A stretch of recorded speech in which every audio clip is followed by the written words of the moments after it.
members and the office bearers of CREDAI, the Confederation of Real Estate Developers Association of India, is the apex body of private real estate developers representing 20,000 members spread across 21 states level chapters and 220 city level chapters in India. And we have a very good panel. All the top builders and developers are with us today. So I will start. My first guest is Mr. D.B. Mehta, ex-IRS, ACA, ACMA, BGL. Mr. Mehta worked for 10 years in the Indian Revenue Services in senior position. He is the group chairman of Allegro with business interest in real estate, construction, renewable energy, wind power, financial markets, and automobile dealerships. He is the chairman of CREDAI Mangaluru. He is the chairman of IGBC Mangaluru. He is the independent director of Mangaluru Smart City Limited. He is the founding member of Mangalore Customs Tax and GST Retired Officers Association. He is the past president, Mangalore Stock Exchange Limited and Canara Building Association. He is the former director, Interconnected Stock Exchanges of India. Welcome, Mr. D.B. Mehta, on this show. Now everybody knows that what is happening because of the COVID-19, and due to the lockdown, everything was shut and closed. But now, once the opening has started and the government has already allowed the developers and builders to start their work, now we would like to know from you the COVID-19 impact on real estate. Mr. D.B. Mehta, please. Yeah, now, see, we all know that because of the COVID-19, there's a recession which is looming large all over the world. So India is no exception. It is predicted that India's GDP growth will be minus 5% or thereabout. The government has come out with a huge stimulus package to somehow stabilize the economy and not go into a very cascading downward spiral. The real estate has three growth engines. Only if these three fire simultaneously, the real estate industry grows rapidly. The first one is the economic growth, which is in any case in a slowdown. The second one is an ongoing urbanization within India, which in fact would accelerate when the economic slowdown happens. I will, if I have time, I will explain why it happens that way. The third is the demography per se. India's demography is a growing one, albeit at a decelerating rate, but nevertheless, it's a growing demography. Now, the fourth, which is not very often spoken about, is real estate is a investment hedge for the investors, especially the HNIs. Now, if you have understood the real estate market over a period of last 20-25 years, the real estate growth starts picking up with the economic growth. So for a couple of years, real estate growth as well as the equity market, both are in sync, both grow simultaneously. But at a particular point in time, the stock market starts stagnating or decelerating, and the real estate starts picking up steam. So that's where they are inversely related as a hedging product. We are at the cusp of that time where all other investment assets, which are not a hedging product, are showing a downward, very rapid downward deceleration. So like if you look at the equity market, there is a negative growth of almost 20 to 25%, and one point in time it had collapsed by almost 40%. You look at the commodity market, barring gold, which is a hedging product, again, everything else has come down by 20 to 30% in terms of valuation. Even investment in debt market has been very volatile because the entire economy is in a destabilizing phase. That gives a very, very promising future for the real estate investors. If you look at the backdrop of the real estate, the last few years, maybe 3 years or 4 years, real estate market has already been in a correction, whereas the equity market was on an upward move. So the investors started shifting out of real estate market somewhere around 2015 and 16 and started investing a lot into the equity market. We foresee a reversal to happen from the next few months. Right now, because of the destabilization of the economy and uncertainty everywhere, there is a public health uncertainty, there is a growth uncertainty, there is a employment uncertainty. So for a few months, we won't see such a huge pickup in the demand. But as we move forward, say 6 months or 9 months down the line, we will definitely see a lot of investors looking at real estate. There are various issues which are, which have come in the last few years, affecting real estate negatively because of the disruption factor. Not that these measures were negative per se, but they were disruptions. One was the demonetization; it caused a disruption, but for the betterment of the economy and the real estate. Followed by GST. Again, there was a huge disruption because earlier it was only VAT. After VAT, it became VAT and service tax. Again, we had to shift towards the GST, which caused a lot of disruptions and a lot of monetary loss also because of the carryover of ITC not being allowed and things like that. After that, the RERA came into picture. RERA is a wonderful act. It is supposed to be beneficial both for the trade and the home buyers. But as it has panned out, it is not so much of a beneficial to the real estate industry per se, because it has become kind of a one more bureaucracy, one more hurdle which the developers have to adhere to and cross over. As we were about to stabilize from the effect of RERA, now we have been impacted by COVID-19. This will take some time for the industry to stabilize. On top of the COVID-19 economic effect, we had a massive effect of the migrant labor moving out of the cities. See, real estate is normally a very urban-centric industry. And it's dependent on a lot of migrant workers coming especially from the states of Rajasthan, UP, Bihar, Assam, Jharkhand, Orissa, West Bengal. Now, the flight of the migrant workers is causing tremendous pressure on the industry to commence the work in full steam or even to launch new projects. You must have seen a report recently come out from one of the real estate analysts, Anarok, that in the last quarter, the new launches have been only 2% compared to the previous year same quarter. Now, the question of launching new project does not arise because we have labor deficit on one side. On other side, we are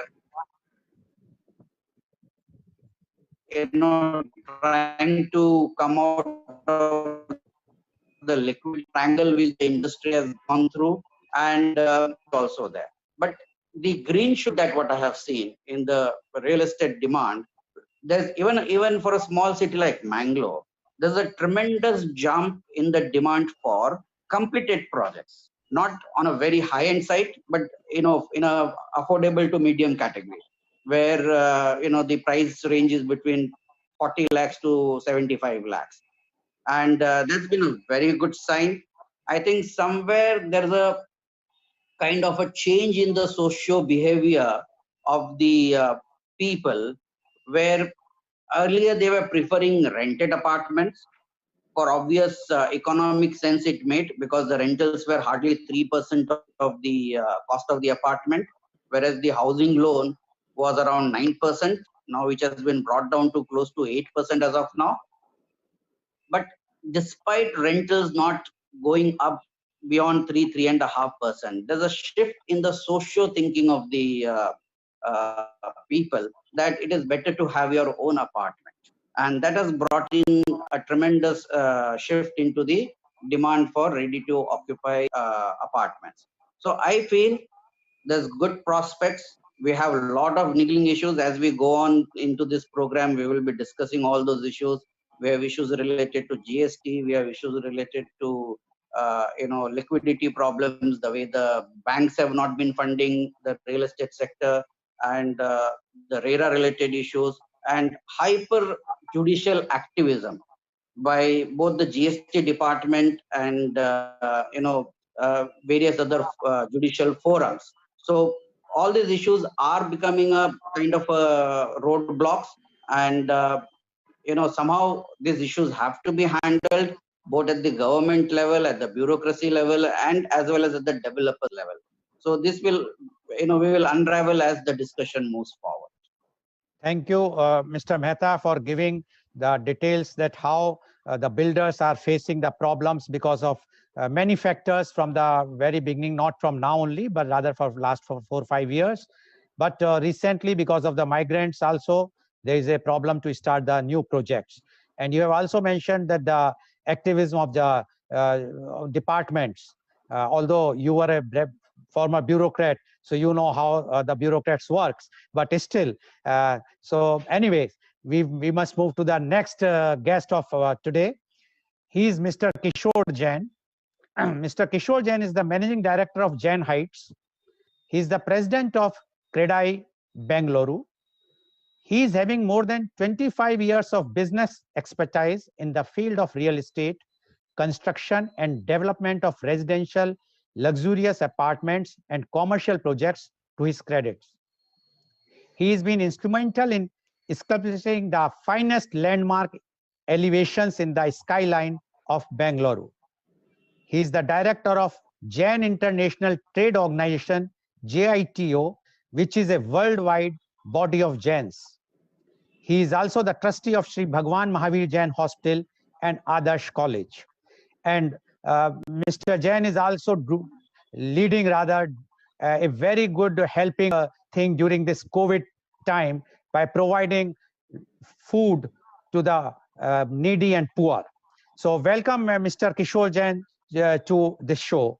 Now you have heard Mr. Mehta, and you have heard that he said that although the prospects are bright, the demand has started growing for the low cost or the middle cost housing, but still there are lots of hurdles.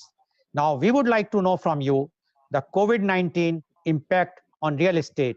Mr. Kishore Jain, please. Namaskar.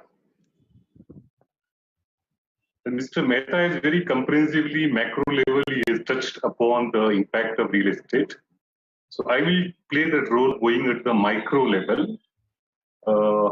One thing is a reality, due to COVID-19, real estate sector has been impacted. Earlier, the government was not acknowledging the real estate sector was being impacted. It's been impacted from last 4 years. You be Atmanirbhar, manage on your own. So today, I would say happily, the government has recognized and acknowledged real estate has been impacted. What are the impact on real estate? So the impact on real estate, for the first time we are seeing there is a supply side impact.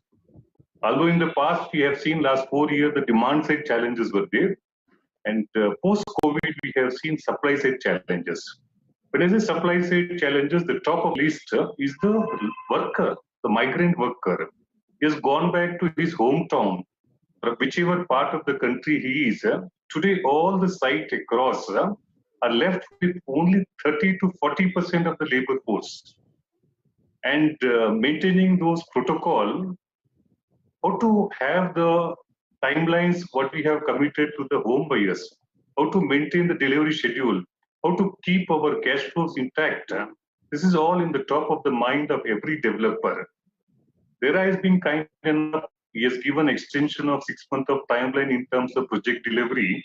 At the same time, they won't allow us to invoke the force majeure clause, which means whatever the time extension is there, still you end up paying to the customer for the delay charges. It's one. And because of migrant worker, now every developer across the country is trying to get them back. There are various challenges are there, various hurdles are there. Like particularly in Karnataka, if at all we have to bring anyone back, at least minimum 14 days of quarantine or a isolation based on the symptomatic and asymptomatic conditions of the laborers. So that process has to be done. And second, you are not sure the community transmission of COVID, which particularly in Bangalore we are seeing from last 10 days, the community transmission has started. So getting back labor is one issue, and second, we don't know, are we in the period of community transmission, how to stay safe, how to keep them safe. That is another challenge for the laborers. Apart from the migrant worker issue, there are some supply chain disruption. One is, of course, because of the cartelization. There's a huge, heavy cartelization of cement manufacturers. Pre-COVID and the post-COVID price, there was a sudden jump of 50%. And although they cite and government also shown their helplessness, what can be done because the capacity utilization of them was just 20 to 30%.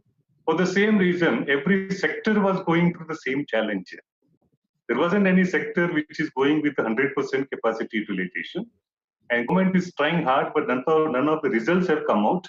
And because of the cement increase or the cement cartelization, it has got downward effect on all other building materials. Be it my RMC, be it my cement concrete blocks, be it our cement plaster, be it paver blocks. So those all supply chain also, the input cost has gone up one. And already my input cost has gone because the project is getting delayed. And second, this is being added up to that cost. And these are the supply side challenges which we are seeing. Of course, on the demand side also, the trend now, the customer knows if there is supply chain challenges for the developer. So however, they have opting for the ready to move for almost 70 to 80% project which has been completed. And we are seeing the supply demand getting revived even on the mid-income and some upper middle class sectors also. So those demands are getting revived.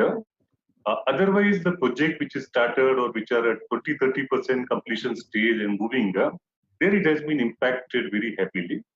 And because of this input cost and the demand is getting impacted, it has got huge impact on the liquidity, the cash flows of the developer. So how to manage these cash flows? Bankers have given moratorium, but again there is an interest on interest. Request from the government was in terms to improve the liquidity by way of reducing the interest rate. Although government did, RBI came and did reduce the interest rate, took that measure. But honestly, at the ground level, neither the credit transmission happened, neither the reduced interest rate has been transmitted to us.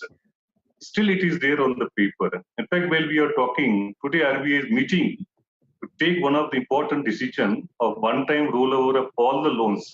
Otherwise, majority of the loans will be hitting into that status of NPA also. The government has intervened and somebody trying to look into that part. And third most important, demand side challenge, supply side challenge, and now there is a recovery side challenge. Because most of the customer who has booked and few of the installment has been disbursed, so there is a re-evaluation process from the banker in terms of their pay cut, in terms of their reduced salary, or some of them would have lost their job. So that way, the recovery side also is being affected to the real estate sector. Having said that, impacted on all the three fronts, but real estate professionals are known, or the real estate entrepreneurs are known for one most important quality, and that is the resilience. And I'm sure this also will be able to bounce back and able to handle with the support of government, of course. Yeah, thank you. Thank you, Mr. Jain. We will definitely rebounce back with the support of government. And how you have given that description that there are three points which we have raised about the supply chain, about the raw material cost, as well as the reassessment of the borrowers by the banks. Now, definitely it is going to affect and the builders and the developers. Now, we would like to go to the next guest of us. He is Mr. Suhas Merchant. Mr. Suhas Merchant is the director of Kalpatru Properties, Mumbai.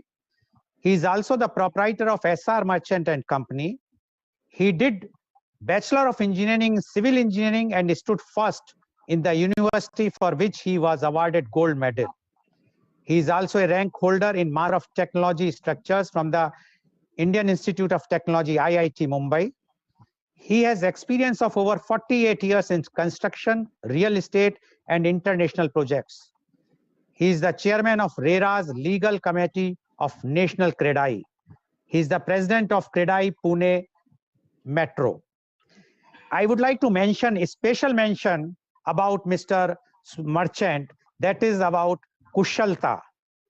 The initiative from CREDAI Pune Metro called Kushalta aims to train around 50,000 youth across villages and towns to transform them into a skilled workforce for the state as well as Pune district's real estate sector.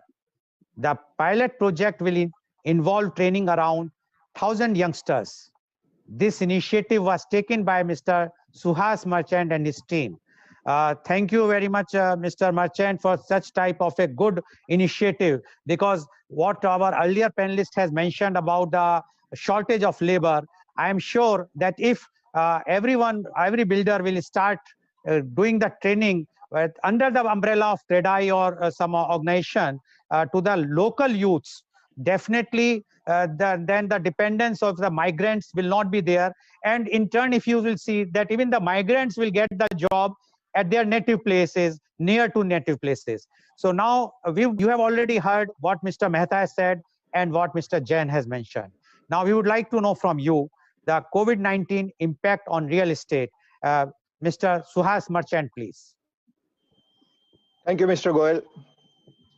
I would not repeat what Mr. Mehta and Mr. Jain very nicely explained, but let me tell you that around 23rd, 24th of March, when suddenly the situation of isolation of sites happened, we at CREDAI Pune Metro realized that we need to help our workers first. So we gave food to about 20,000 workers for 15 continuous days before government came into action. So that was a big issue, and we have about 500 members of CREDAI Pune Metro and other members about 1,000. We collected 15 crore rupees to help government handle medical situations, plus also handle workers' issues. So we were not asking government anything, but we were telling them that we are with you. I am very proud to say CREDAI Metro established one ICU for corporation within 7 days' time. Another ICU was constructed at Pimpri Chinchwad. We also gave PPE units worth 1 crore rupees to sustain.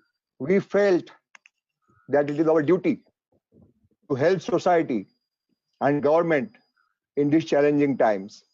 Of course, there was a problem, as Mr. Jain mentioned about workers. Coming to that issue, almost 1 month after feeding workers also got fed up that they don't want only food. They want work, but the work was not possible. So they were restless. And we had a camps to tell them psychologically as to what needs to be done when you have free time.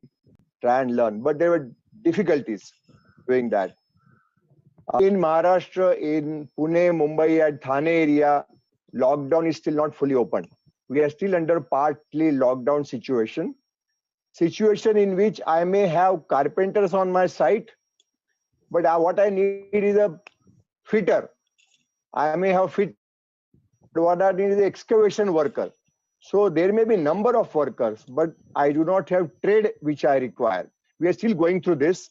And then all of us decided that let's start training our own workers which are in Maharashtra. So we advertise all over Maharashtra in various villages that we will give you stipend, we will give you training, we will give you food. It is all free. Please come and join. Program already started. Government is also very positive in helping us. There is one mention I would like to tell you, that there is a BOCW Act under which 1% of the construction cost we give to as a cess to the state government, and various helping programs are conducted by state government under this act. When this issue started of COVID, and I'll limit myself to only COVID, no purchasers were coming to site. Even today, hardly anybody is coming to site. We tried our marketing on the internet. It had very limited success.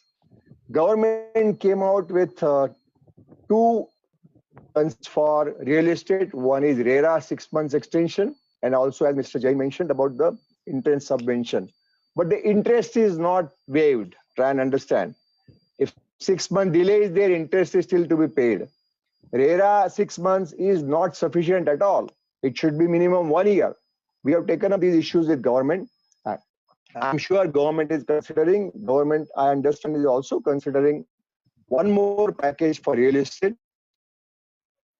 What I foresee now is that when we are talking of real estate, we are talking of commercial, we are talking of plotted development, we are talking of residential. Yes, there is less demand for real estate today because our purchaser is also in a confusion.